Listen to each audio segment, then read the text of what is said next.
Oh, you guys got good music. Hey, man, you got to know the right people, brother. Oh, shoot. We got the same music every single day on Birds 365. Hey, how are you, streamers? Thank you very much for coming in on Sports Take. You're on the JAKIB Media YouTube channel. If you're looking for the smiling face of Rob Ellis, you're not getting that today. Robbie E is out, so me, Jody Mack, filling in for him. Oh, by the way, I'm going to be out a couple of days on Birds 365, so we're doing the cover each other's backside type thing here.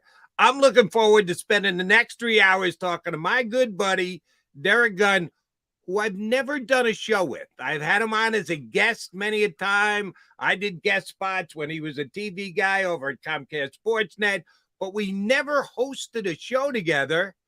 D-Gun, this is going to be the 3 worst, longest hours of your life. I feel badly for you, buddy. Dude, I was just thinking about that. I said, in all the years that we've known each other and cross-referenced each other in this region, we have never sat down and done a show together. This is a historic moment for better or worse.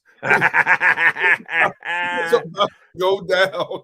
We'll let Tone decide some 3 hours down the road whether it was for better or worse. But we are into it for the next 3 hours. Yeah, longer than I'm used to here on the JAKIB Media YouTube channel. My little Birds 365 show, it's 2 hours and get the hell out the door. But I'm ready to put in the 3 hours with my buddy D-Gun today.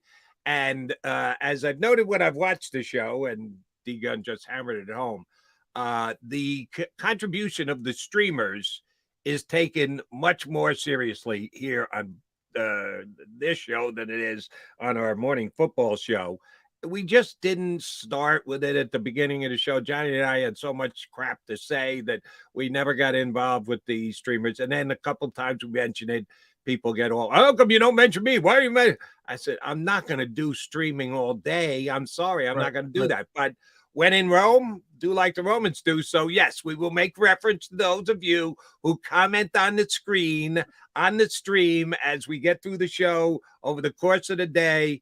A couple people already blaming Rob Ellis for the show being late. No, it's not Rob Ellis's fault. It's Jody McDonald's fault. So if you're going to get ticked off at anybody, feel free to get ticked off at me that we started 3 minutes late. But we still got 2 hours and change to chat you guys up on everything going on in the world of sports. And D-Gun, here's one place where I'm jealous for you guys. We are Birds 365, and we do Eagles, some NFL, and then back to some more Eagles again. You guys get to dance all over the place. Yes, man. We cover every pertinent topic there is to cover under the sun: basketball, football, stadium issues, teams moving to and fro, players making comments. And of course, you know, we had Jason Kelsey on yesterday, and that was a show in itself. Anytime he speaks, you remember the old commercial E.F. Hutton? When E.F. Hutton talks, people listen. Oh, yeah. That's like Jason Kelsey. When Jason Kelsey talks, you have to listen because he's so insightful. And now that he's on our side, the media side, he's more colorful than ever before. And, you know, I asked him one thing. I said, what did you learn? What have you learned about yourself now that you're on this side of the mic that you didn't care for when you were on the other side of the mic, always being interviewed? And he talked about being prepared. You got to do homework. You got to do research. You got to be prepared. He goes, that ain't easy. I said, thank you. That's all we've been trying to tell you. Yeah, I know you guys did a great interview with him yesterday. We've got some clips that we'll play for those who missed out on it yesterday. No, it's always available on the JAKIB Media YouTube channel. You go back and check out the entire interview between Rob and D-Gun and Jason Kelsey. But if you're staying with the stream here with us today, we'll just punch up a couple of very insightful things that Jason Kelsey had to say. We'll probably do that a little bit later because we've got Eagles to talk about. We've got the disappearing Philly offense. What the hell? Where did the offense go? They got out of Oakland with a sweep, but that was more so because the A's offense is as near non-existent as the Phillies have been. And then come home and waste 2 outstanding starting pitching performances and get nothing done offensively, including no runs through 9 innings yesterday. Yeah, we'll talk plenty about the Phillies. But first things first, tracking backwards. Yes, I was on the air at WIP till 3 o'clock in the morning last night, but it was good in that I had something to talk about. I kept my eye on the draft the entire time, and there were a lot of rumors about the Sixers making a trade for a second-round pick. I even tweeted out 3 guys that I thought would go in the second round. truth be told, I didn't think one of them was going to get to the second round, and he did. So he was available. So 3 guys who I thought would be able to help the Sixers' future down the road stuff, they couldn't get a second round pick. So they got none of them, but they got 3 guys after the fact signed as UDFAs. I know you know what UDFA stands for, Derek Gunn. Yeah, because we talk about it in football so much, but think about how many of those actually make it in the NBA. You know, a few of them are lucky. NBA less than the NFL. You're exactly right. I mean, a few of them are lucky if they get to the G League. But for the most part, they go to these training camps with these NBA teams. They find out that, well, right now, at this stage of their lives, they better try to latch on with a team over in Europe to enhance their games and then maybe get a chance to come back and get another shot in the NBA. But it was so lackluster. You know, Jody, I kept telling Rob throughout the week, he kept saying he was going to watch, or at least have it on his TV, the NBA draft. And I said, I might have it on, but I'm not going to pay attention to it. Sixers have no draft picks. They really have no bargaining chips. People keep talking about Tobias Harris. What do you think you're going to get for Tobias Harris out there in the market?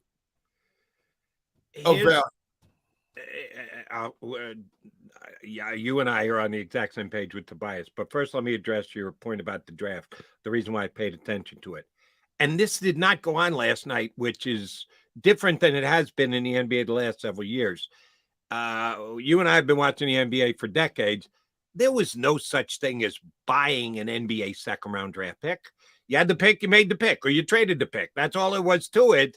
Yeah. Over the last decade or so, it's become commonplace for a team just to purchase a second-round pick, to write a $1 million, $2 million, $3 million for a second-round pick, depending on the high end of the round that you get it. Yeah. And I truly believe the Sixers were going to do that last night. A couple of Sixer reporters who I like and I trust said that they had the green light for Joshua Harris, even though it looks like he's going to get that football team. We'll get to that a little bit later. There's a meeting called for potentially putting the rubber stamp on the new Commander ownership. I'd heard that he had given Daryl Morey money to spend on a purchase of a second-round draft pick. I really thought they were going to do it. If the owner gives you the green light and you're the general manager, why wouldn't you just go out and buy a second-round draft pick? They bought nothing. So let me ask you this then. Was the night watching the draft well spent in hindsight now? Well, for me, it had to be. You don't want to hear my other problems and issues. That I didn't know I was going to be on WIP last night until about 8:30. And I'm exchanging texts with my assistant program director, and I thought she had rescheduled me for another shift, which was going to be next Thursday night. She goes, no, tonight. I'm sitting here just watching the draft, relaxing, enjoying it. You mean I got to do a show in 2.5 hours from now and stay up till 3 o'clock in the morning? Yeah, that's exactly what I did. So I had to watch the draft because I knew I was going to go on the air and talk about it afterwards. And what did I get to talk about as far as Sixer draft picks go? Zippity-doo. Nothing. Get one. Nothing. This team is so handcuffed, they have no wiggle room. If you think about it, they can't go out and play Monopoly and buy and sell because they don't have the cap space. Right. They don't have the in-house player commodity to make a wow factor move. Anything that they do is going to be marginal.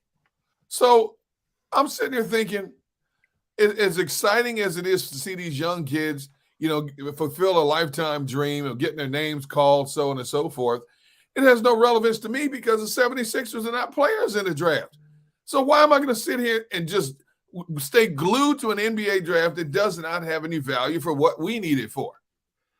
Because I really did believe they were going to buy a second-round pick. Not that the guy who they were going to get in the second round was going to come in and massively move the needle and make the Sixers a better team next year immediately, but I did think they were going to get at least one, and they, of course, didn't get any. Just so everybody knows, you can check my Twitter at Jody McMahon, JODYMACMAN. The 3 guys that I put out there were Ryan Rupert, a very athletic wing from France, Euro coming in. Sixers haven't done all that well with Euros, but I was ready to go down that road again. Right. Andre Jackson, freak athlete guard for UConn, helped them win the championship this past year and can shoot it from 3. And Amani Bates, who, do you recognize that name, D-Gun? Amani Bates? Not that one, no. Gotcha. 2 years ago, he was the number 1 not top 10, not top 5, the number 1 ranked high school player in the country. He did the whole GED thing and came out a year early to get into college so he could get immediately into the NBA. This kid was owning AAU circuits all over the entire country.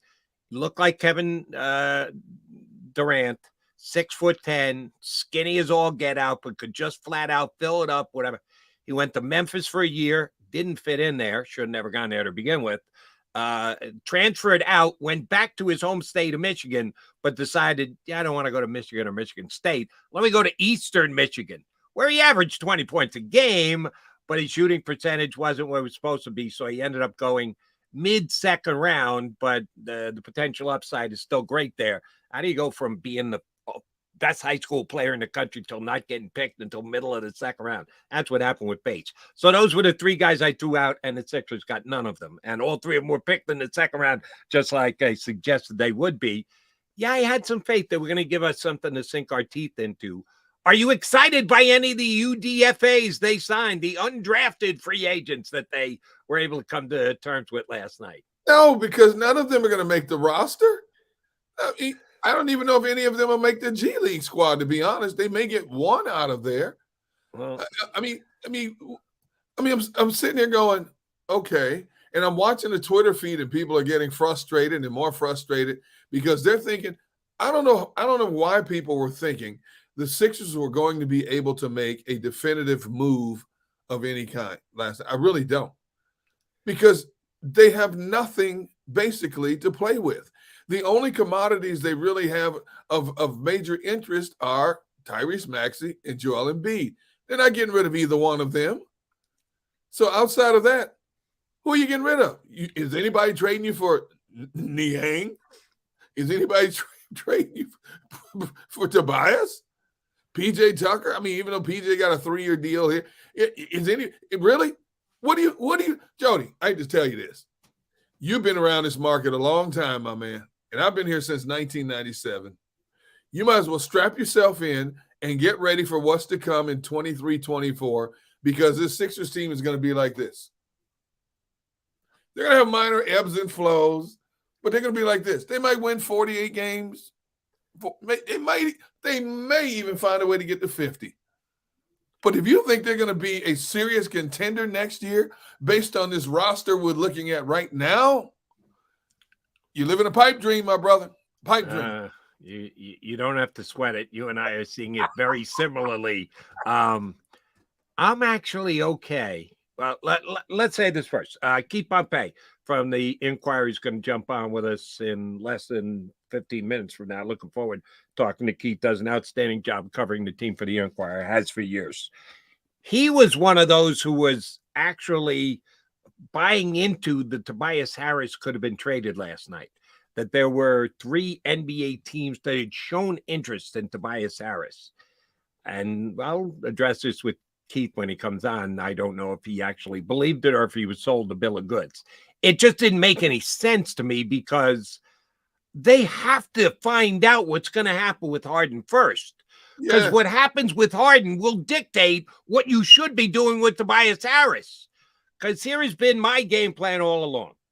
And I was, when Sam Hinkie was hired and they said they needed to restart the franchise and take step backwards, take step forwards, I agreed. I bought in. I said, yeah, it's about time for a rebuild.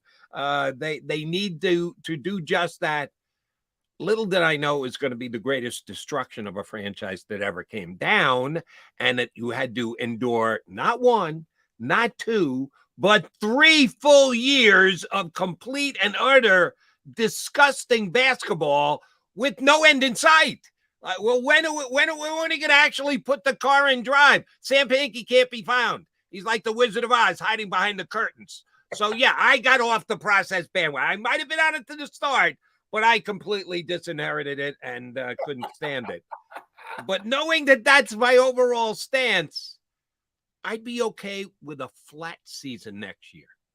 I would let James Harden walk out the door. If Houston's you. going to give him money, Thank you. let him go. No, you can't replace him because they're already capped, so they're only going to clear part of it, so they can't get another $30 million. I'll let James walk out at $30 million plus, bring in your own $30 million. They can't do that. The cap will not allow them to do that. But I would just let James walk, sign the best free agent that you can for 10 to 15 million for a 1-year deal. And then you let Tobias Harris play out the last year of his contract, very motivated, wants another deal. You're not giving it to him, but you tell him, go out there and kill it, Tobias, so somebody else can give it to you. And then you just restart the year after. Next year, you just stated 48, 49, 50. Well, you let Harden walk out the door. It's probably more like 42, 43, 44. Yep. They're going to finish 5th, 6th, 7th in the East. They'll still be good enough to make the playoffs. Tyrese, Tobias, Embiid, Nick Nurse, you should be able to at least score a playoff spot. Yes. I'm okay with that. I'd be perfectly fine with that. You take your puncher's chance against the higher-ranked seed in the first round, and if you lose, you lose. If you win, guess what? You're back in the second round again. We've never seen that before, only every year for the last 7 or 8 years. No. And then you rebuild it the year after. You got a lot of cap space, and you jump in, and you're the number 1 player in free agency in the 24-25 season. See, you and I think a lot alike. I've been saying that consistently for the last month. You know what? Bite the bullet. If you bite the bullet now, at least fans go into the upcoming season knowing the product is going to be average at best. No. Average at worst. Because even with those 3 you just mentioned still here, they're still going to be a competitive team. Yep. Now, you look at the teams currently behind them right now, the Knicks and Cleveland. Knicks and Cleveland are going to give them fits this season. No problem. But I'm not paying James Harden that kind of money. I'm not, for 33 years old. He can fill it up, yes, but does he fit Nick Nurse's scheme, especially with Nick Nurse coming in here and wanting to emphasize defense a lot more than his predecessor, Doc Rivers? I don't see James Harden fitting that mold here. I really don't. And we're going to find out soon enough if James Harden is holding this team hostage right now, trying to leverage them or somebody else for more money. We're going to find that out real soon. If James Harden packs his bags and heads southwest down to Houston or wherever he's going, hey, thank you for your contributions to the Sixers organization. Good luck in your future endeavors as you approach the twilight of your career. But I am not going to cap strap myself signing him to that big contract. And you're looking at the same thing next year. You're exactly right. Let Harden walk. Get rid of that number, okay? Find you a mid-level player to fill the gap, who's ever left out there, just to fill the role. And you know what?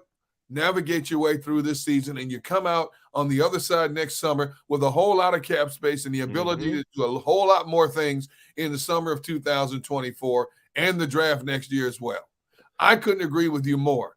I think if you keep fooling people that we're trying to win a championship now, well, when the bottom falls out again, you know Philadelphia as well as I do. They're going to come down on you even harder than they have over the last 3 years for your lack of ability to get to where everybody thought this team had a chance to go.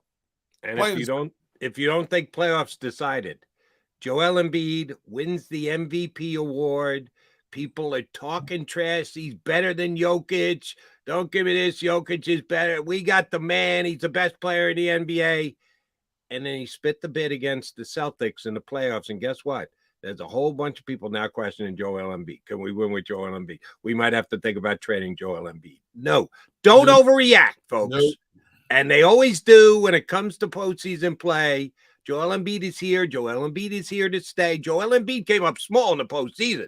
You want to cut him up for that, feel free, have at it. Just don't overreact and go, he stinks and we should get rid of him and we should do the process all over again. No, that's not what Derek Gunn's saying. That's not what Jody McDonald's saying. No. You just have a bridge year.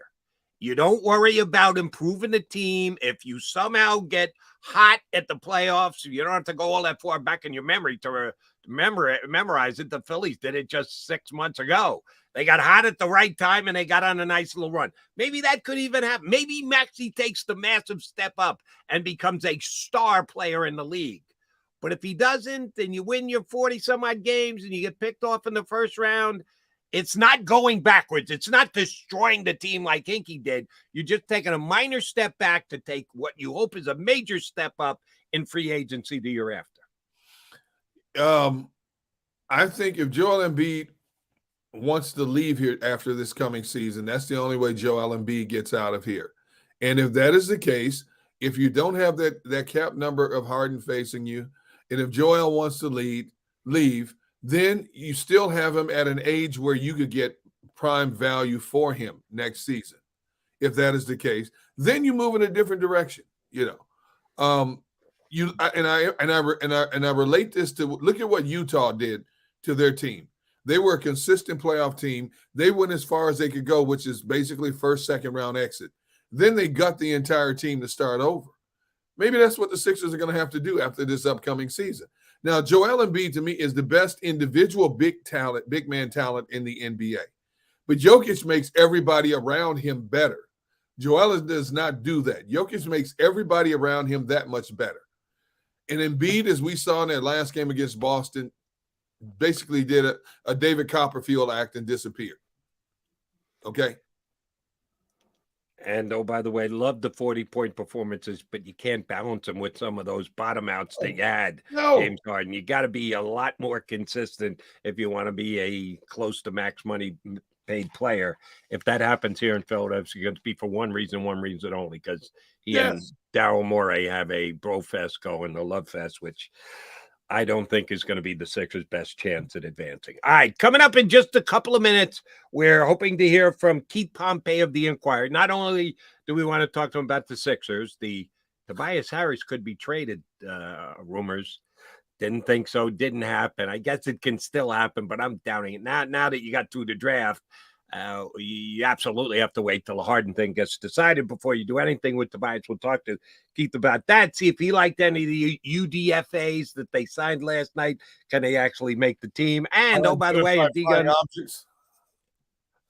I didn't hear you, D-Gun, sorry. You said UDAs. I call them UFOs, unidentified flying objects. Before you go to break, I just want to remind people also, hey, we've challenged our chat family all week long to submit pictures and stuff, because Rob and I and Barrett, we have spent the last year allowing them to laugh at us and to make fun of us. So, Tone, if you can put that new email up, we promise you the new email. All right, chat family, here it is. We're going to put this up throughout the course of the show. sportstakejacob@gmail.com. So here's your chance over the weekend. Send your pictures, send your videos of you past and present, anything colorful about yourselves, any embarrassing moments about yourself. And all next week, Rob and I will check them out, and we'll throw some up during the show so we get a chance to make fun of you guys now. Nice. All right? So again, it's sportstakejacob@gmail.com. Chat family, I don't want any excuses. You got all weekend, starting now, Saturday, Sunday. Get those past, present pictures together, videos, whatever it is, so that we can dissect them and critique them all next week. I'm sorry. Go back to what you were saying to Mr. McDowell. Oh, just I can't wait to see this stuff. I really am intrigued to see if people will play along. My guess is that they won't, and sorry for our screen. I don't know you guys. I see some names I recognize from our Bird 365 show in the morning here on JAKIB Media. But if you guys come through and take care of them and actually put yourselves in compromising positions, I'll be very, very impressed. And D-Gum seems to have confidence in you that you're going to do just that. We'll see. Get it to the email address that we just had up there on the screen. All right, keep Pompey coming up. We'll talk Sixers with him. And, by the way, other moves around the NBA. I got bad news, Sixers fans. I think the Celtics made a hell of a deal getting Porzingis and future considerations. I know they're going to lose their heart and soul. Marcus Smart, who's going to step in and do that? Well, that's why they're paying their two superstars that much money. They got to take command of that team. The Chris Paul deal, the Bradley Beal deal. There's a bunch of really potential top of the NBA draft effect deals that were made. We'll get Keith Pompey of the Inquirer's thoughts on all of that. He's Derek Gunn. I'm Jordan McDonald in for Rob Ellis. We appreciate you streaming in here on Sports Take.